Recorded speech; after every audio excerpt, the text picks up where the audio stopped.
Hi, it's Penny here, and today I'm going to be doing my wrap-up of all the books that I read in the month of April.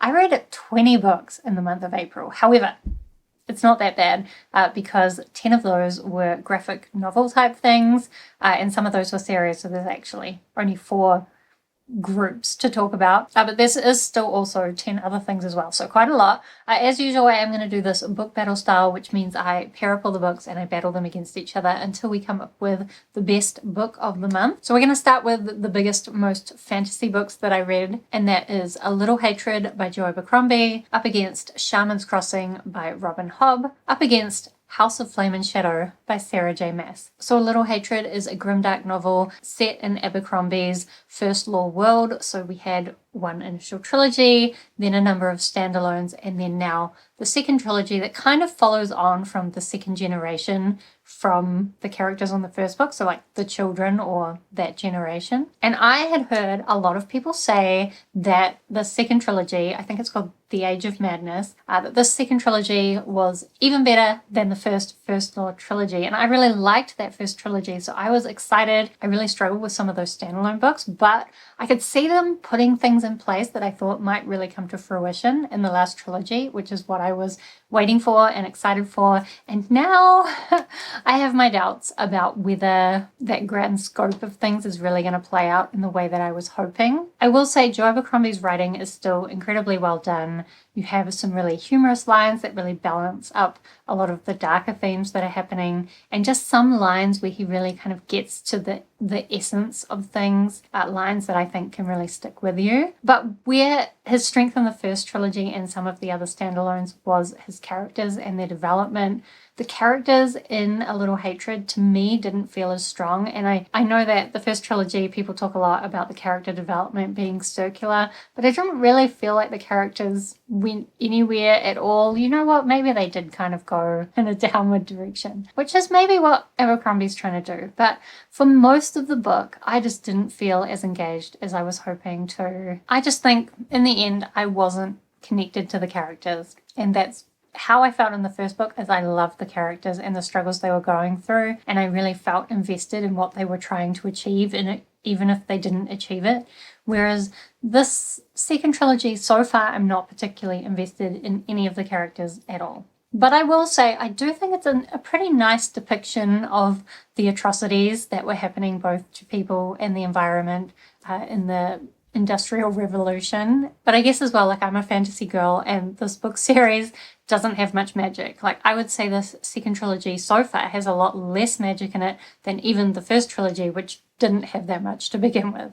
Anyway, then I also read Shaman's Crossing by Robin Hobb. So this is a trilogy that Robin Hobb wrote that isn't a part of her very well-known Realm of the Elderlings series. I had heard, and the average ratings on Goodreads are not as good as the Realm of the Elderlings, so I was expecting that it wouldn't be as good. But actually, I really loved it. We're following this young boy named Navarre, and in this world, the second sons are always soldier sons, and they join the army where they fight for the king. However, in recent times, a lot of these soldier sons in the army that were sons of noblemen, they were promoted to be noblemen themselves. So now Navarre is not just a soldier son of a soldier son, but he's also the soldier son of a nobleman. And there is a big conflict in here between these new nobles and old nobles, which plays a big part. As well, this is kind of set in a colonial America type setting where Navarre's people have come in and have quite a lot of conflict with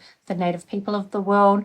There are the Plains people who are very similar to the Native Americans, and also the Specs, I think they're called, who have their own conflicts with the Plains people, because the Plains people think that the Specs blocked their access to the afterlife, and we didn't get too much of that element in the first book. A little bit, but I think there's going to be a lot more of that in the rest of the series. A lot of this first book was actually set at this soldier school and dealt with the different conflicts there. In a lot of ways, it's very similar to the original Assassins books, where you don't often get a lot of opinions on things from the main character. He's just kind of observing things happen, and then he himself is always trying to do the best thing, even though he doesn't actually always do the best thing. So if you found Fitz from the Realm of the Elderlings insufferable, you probably won't like this series. But if you did like Fitz and you would like to read something very similar but perhaps with a different setting,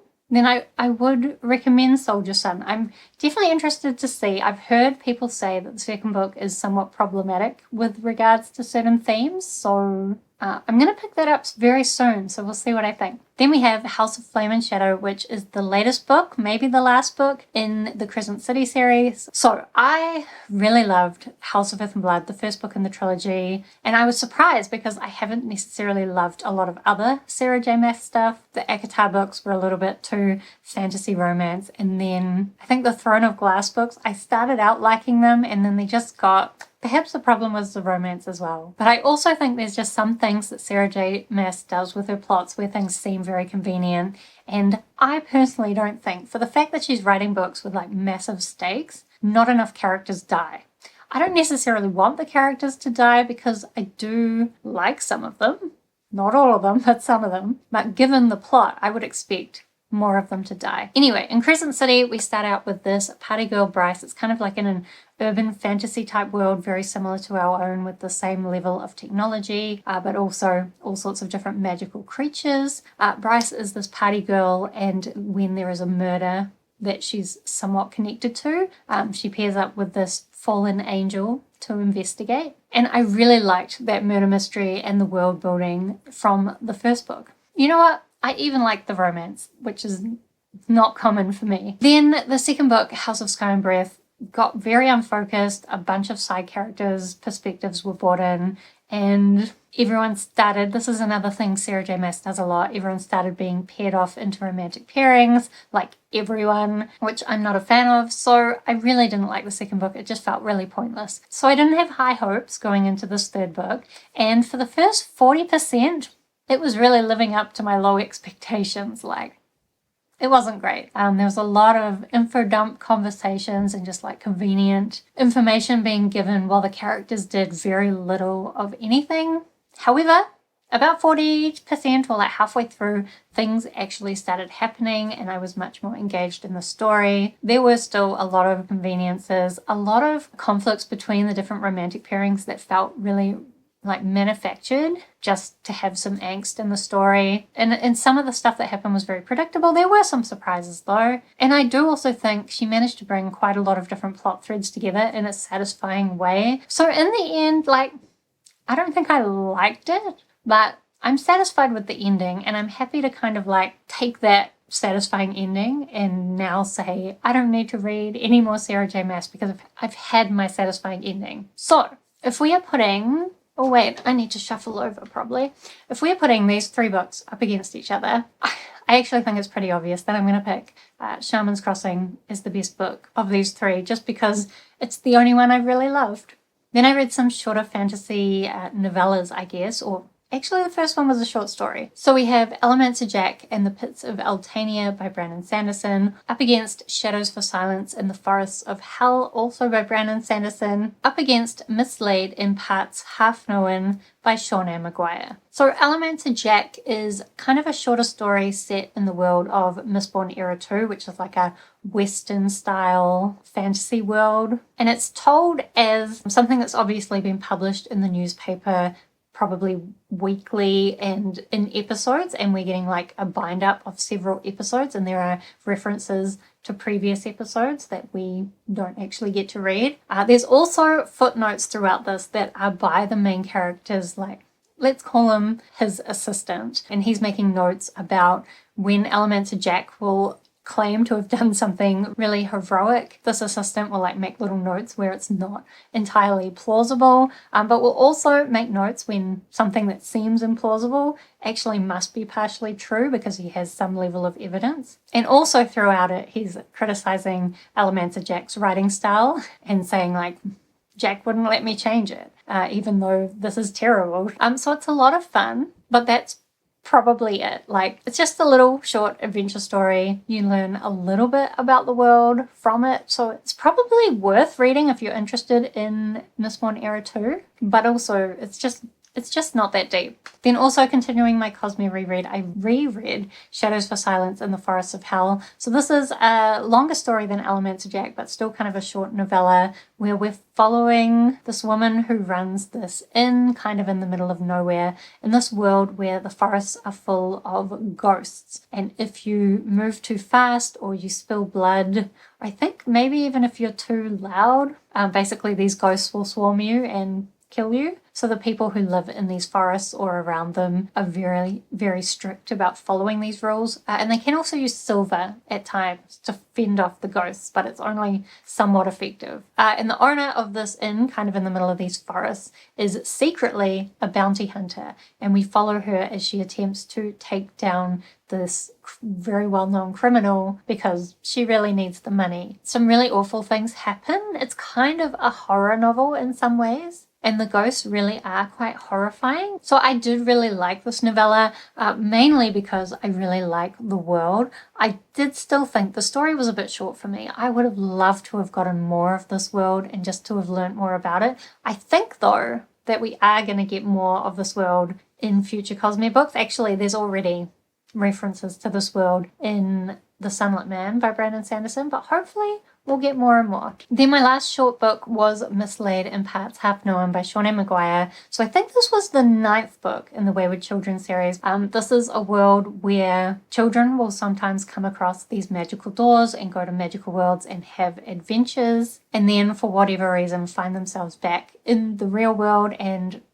they're not often very happy about it, but there is this school called the Home for Wayward Children where this woman who has also been through a magical door kind of brings these children together into a safe place where they can be with other people who are also wishing to find their doors again and go back to their magical worlds. In this book series, every second book is a story about one of these children finding their doors and going on an adventure, and then every other book is a group of the students from the school going on a quest.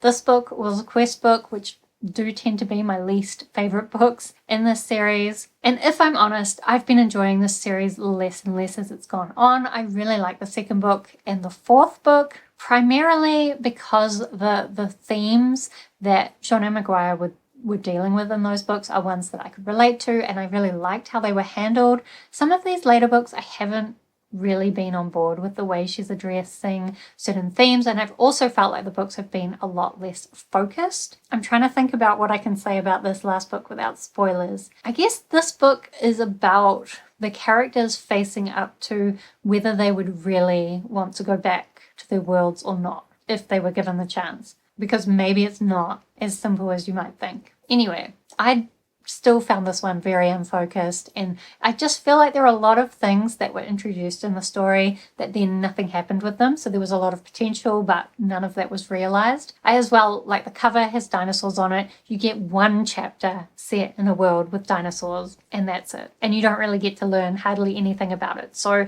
don't be picking this book up for the dinosaurs. You'll be disappointed. So this is another battle where I think it's pretty obvious if I'm putting these 3 novellas up against each other. It's not going to be Mislaid in Parts Half Known, because I wasn't really disappointed because I had low hopes to begin with, but I guess it met my low expectations, which isn't really what I wanted. Then as well, Allomancer Jack was just a lot of fun, but nothing too serious, so we'll take that away and we'll be left with Shadows for Silence in the Forests of Hell as the winner of this battle. It's just a really solid little story with a really interesting world and some really interesting concepts, as well as some horrific events.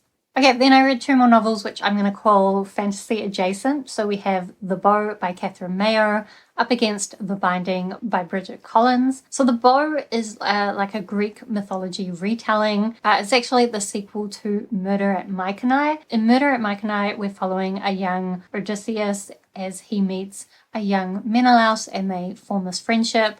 Menelaus is also going through some pretty difficult times as his father is, actually I've forgotten, dethroned or killed, assassinated. I don't know what happens to him. Anyway, bad shit, and he's also dealing with a fair amount of abuse, which Odysseus is really able to help him with. I really liked, even though initially I felt like it was written very young, when it got into the darker themes, I liked the way it was being handled. But that's Murder at Mycenae. The bow is actually very Menelaus light, which I was disappointed in because I would have liked to have gotten more of their friendship. But instead, Odysseus goes off on a bit of an adventure to try and track down his grandfather's inheritance so that they can use that to fund the war. And it kind of becomes quite a convoluted adventure as they try to escape the situation they end up in. Along the way, they run into this girl, and I, from the back of the book, had been expecting Penelope. Since my name is Penny, I've always really liked the story of Penelope and Odysseus. But we didn't get Penelope, it was some other girl, and the whole romance was just stupid. And also, like, of course it's not Penelope, so what's the point? So I guess the thing is, a lot of Greek mythology retellings try to really develop the characters as real people and develop the stories into more full fantasy stories. This one was not really. It's kind of a Greek myth retelling, just retelling the events somewhat factually, or as factually as they could be given their myths. And I enjoyed the insight into the myths and the world, but that's kind of what I got from it and nothing more. Then we have The Binding by Bridget Collins, and in the beginning I thought this was going to be 5 stars because The Betrayals by Bridget Collins, which I'd read previously, was a surprise 5 stars for me. The Binding, we follow this young boy and it becomes very clear that he doesn't remember something. He is sick and his family is acting in a way where you know he doesn't remember something.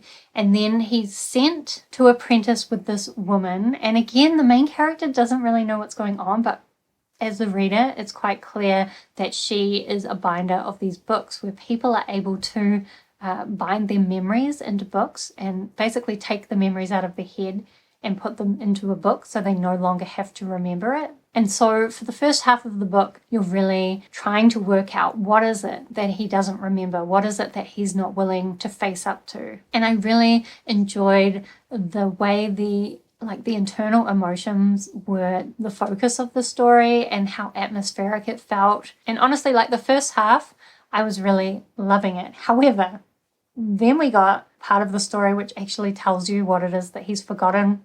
And I hated it. It's very focused on a romance with a bit of a love triangle, and it just all felt very tacky to me.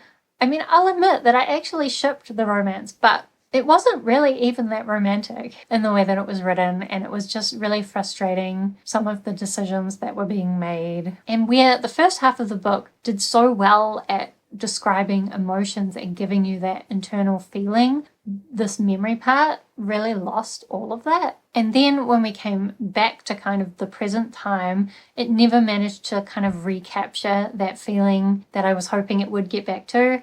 And the actual ending, very unsatisfying. So it went from 5 stars to I think maybe 2.5 stars, and maybe that was being generous. Wait, let me check my rating. Oh, I actually gave it 3 stars. I was being very generous. Because when I think back on the book, I mostly just think about disappointment. However, if I'm putting these 2 books up against each other, I'm still probably going to pick The Binding just because the first half was so great. Like, the first half was a 5-star book. Why couldn't the rest of it have lived up to that? Anyway, the first half was great, so for that, I'm going to put The Binding through to the next round. Okay, then the last 2 novels that I read were The Dreamers by Karen Thompson Walker up against Tall Bones by Anna Bailey. So firstly, The Dreamers. This is a book which is kind of like a pandemic story, which it's worth noting this book was published in 2019. So I can imagine that in that context, and people who read it when it was first released would have gotten a very different experience than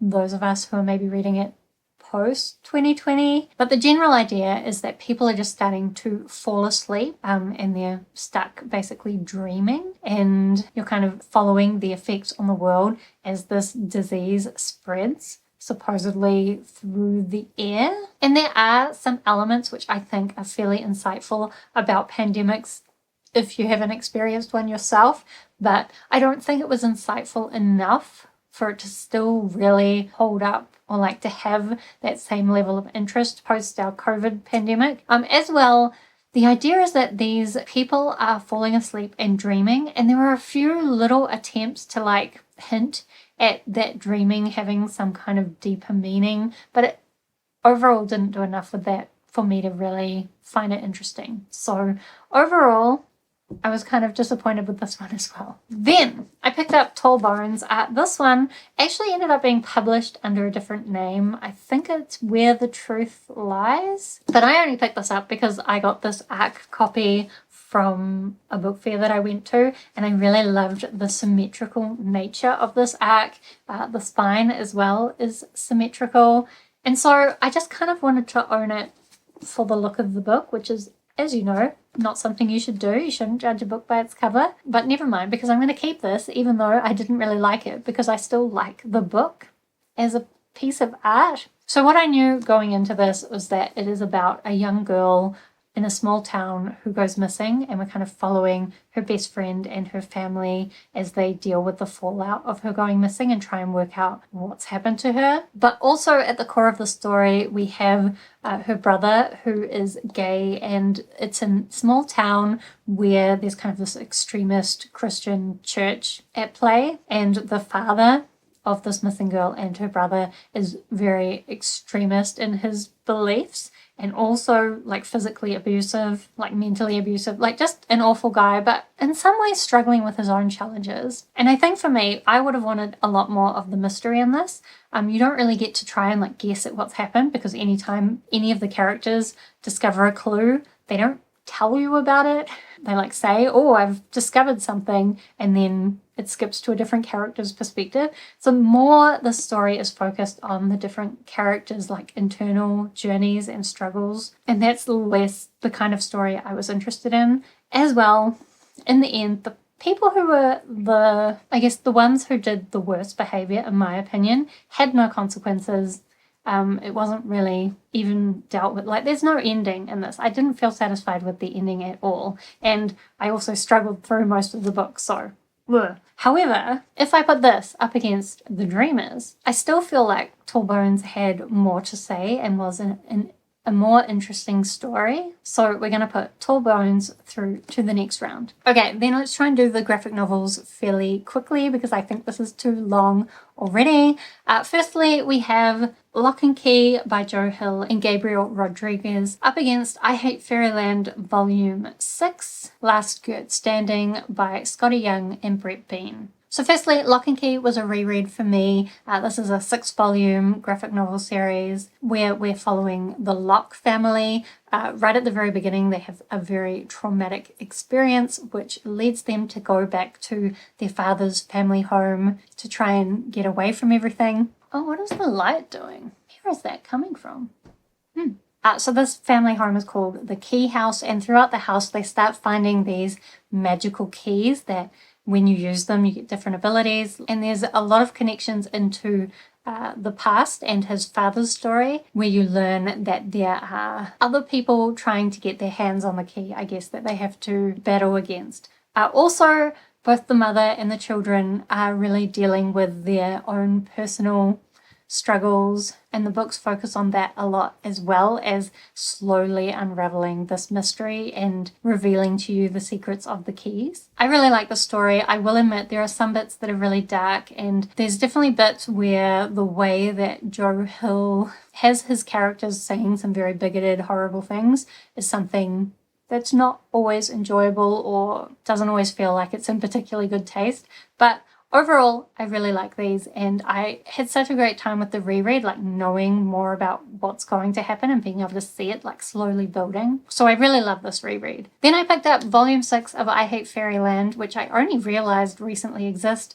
although I think it was also only recently released, but I didn't even know it was coming. I thought I Hate Fairyland ended with Volume 4, and then I was surprised by Volume 5 and Volume 6. And to be honest, I don't know if Volume 5 or Volume 6 really needed to exist. So I Hate Fairyland is about this young girl named Gert who's sucked through into Fairyland, and the idea is that it will just take her a few days or maybe even a few hours to find the key to get back home. But Gert is really bad at figuring out the clues or following on the quest. And so she ends up being stuck in Fairyland for 27 years and she's not aging, she can't die, and she just gets really violent about it and starts destroying all of Fairyland. And it's a really great combination of really cute bright colors with this really gratuitous violence. So in volume 6 we end up with a bunch of different Gerts, I guess, from kind of different multiverses of the world being brought back together and forced to battle each other. It was still somewhat fun, still has a lot of the really bright colors, but also it, as I said, didn't really feel necessary. And right at the end, it kind of hinted that we might get more of the story of Fairyland, and I'm very conflicted about whether I'm interested or not. So I think if I'm battling these two up against each other, it's quite obvious that I liked Locke and Key a lot better. Now, I don't usually let rereads win the book battle, but I will let them go through to the semi-final if I feel like the runner-up doesn't have a chance of winning the book battle, and I don't think I Hate Fairyland does. So we're going to put Locke and Key through to the next round. Then lastly, we have The Sleeper and the Spindle by Neil Gaiman and Chris Riddell up against volumes 2 and 3 of Bug Boys by Laura Knetzger. So The Sleeper and the Spindle is kind of a Sleeping Beauty retelling, although there is also an element of Snow White. Basically what happens is the sleeping sickness, or like, just realized this is in some ways similar to The Dreamers. But anyway, everyone in Sleeping Beauty's castle has fallen asleep, and then it starts spreading. So now more and more people are falling asleep, and this other princess, who turns out to be Snow White, or like if you're paying attention, you'll realize that there's dwarves around and all of that. So you realize she's Snow White, and she goes to try and figure out why all the people from her kingdom are now falling asleep. So in some ways, it's a very dark and creepy story. There's especially some bits where they're walking through the sleepers, where I just think if you were reading it and everyone else around you was asleep, I think it would be great. I really liked this story because not only was it kind of creepy, but also it had a lot of really like wholesome messages, and it was quite a nice twist on those two well-known fairy tales. Then I continued reading the Bug Boys series, and I really loved Bug Boys Volume 1. I just thought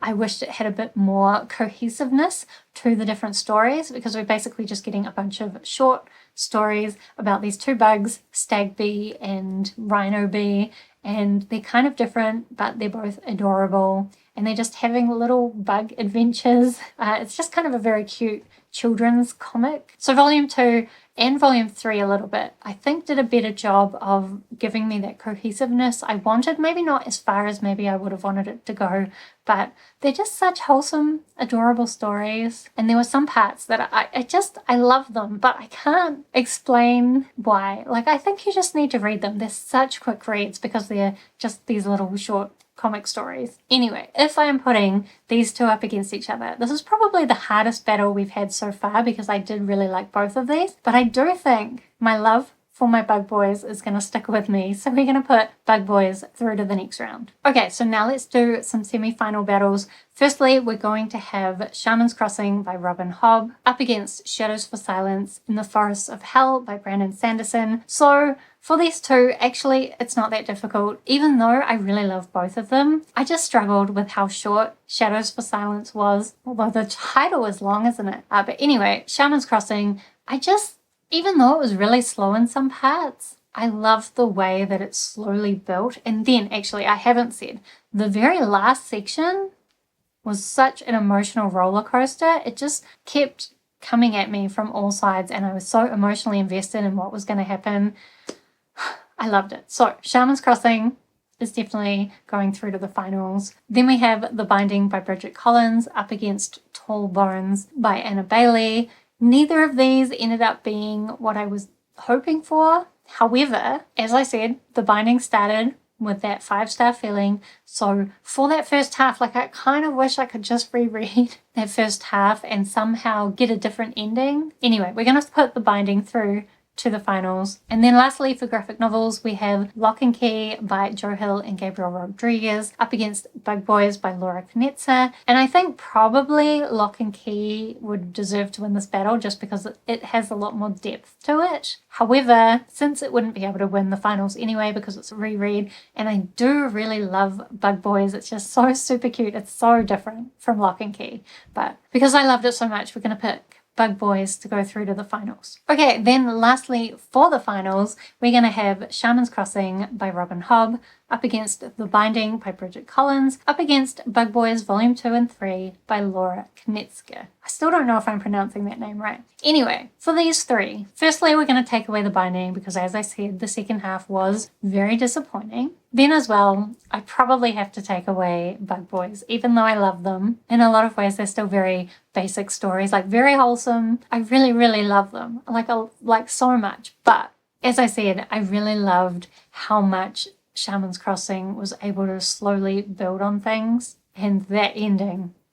So we're definitely going to pick Shaman's Crossing as the best book of the month, and I'm so excited about continuing that series, even though I'm also slightly afraid based on what I've heard. Anyway, let me know if you have read any of the books that I talked about in this video, because I would love to chat with you about them down in the comments, or let me know what the best thing you read was in the month of April.